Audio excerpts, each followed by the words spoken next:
sonkor, baradho iyo geedka toolka. Muuqaalkoodu kala duwan yahay, laakiin dhammaantood waxay ka sameeyeen walxo isku mid ah carbohydrate.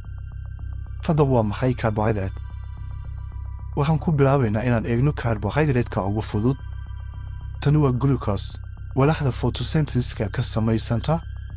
Molecular glucose waxay ka kooban yihiin 6 atom oo carbon, 12 atom oo hydrogen, iyo 6 atom oo oxygen jiraan ku dhex jira. Jidka kiimikadu waa C6H12O6.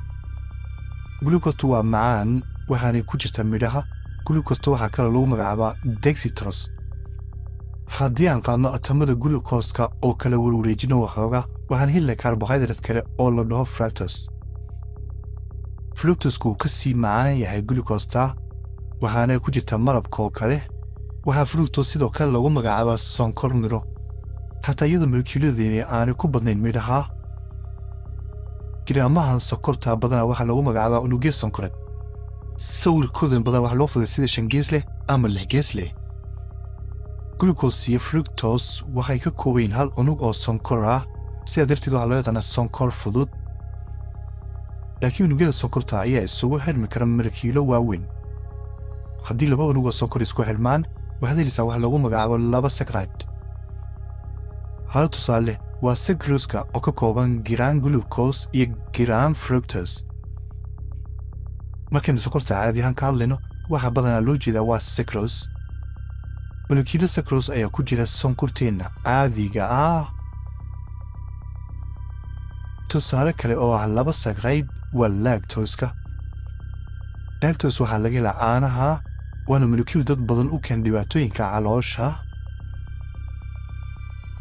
Giraamaha sonkorta waxaa iskugu xidhi karaa silsilado dhaadheer oo dhererkoodu noqon karo dhowr kun oo unug sonkoreed. Moleculadan waaweyn waxaa lagu magacaabaa transaccharide. waxaa jira 2 nooc oo kala duwan ee transaccharide, starch iyo cellulose. waxay ku kala duwan yihiin starch iyo cellulose-ku waa unugyada sonkorta isku xidhan yihiin si kala duwan. Starch waxay isticmaala dhirta si ay u kaydiyaan tamarta ay ka sameeyaan photosynthesis-ka. Markaad cunaysid baradho, waxaad qaadanaysaa starch badan. Cellulose waa qalabka dhismaha dhirta. Unugyada sonkorta waxay iskugu xidhan yihiin hab ka dhigaysa geedaha inay si fiican u taagmaan. taasina waa sababta ay geeduhu u dheeraan karaan. Aadanuhu ma burburin kara cellulose-ka, laakiin waxaan u isticmaalnaa ujeedooyin kale.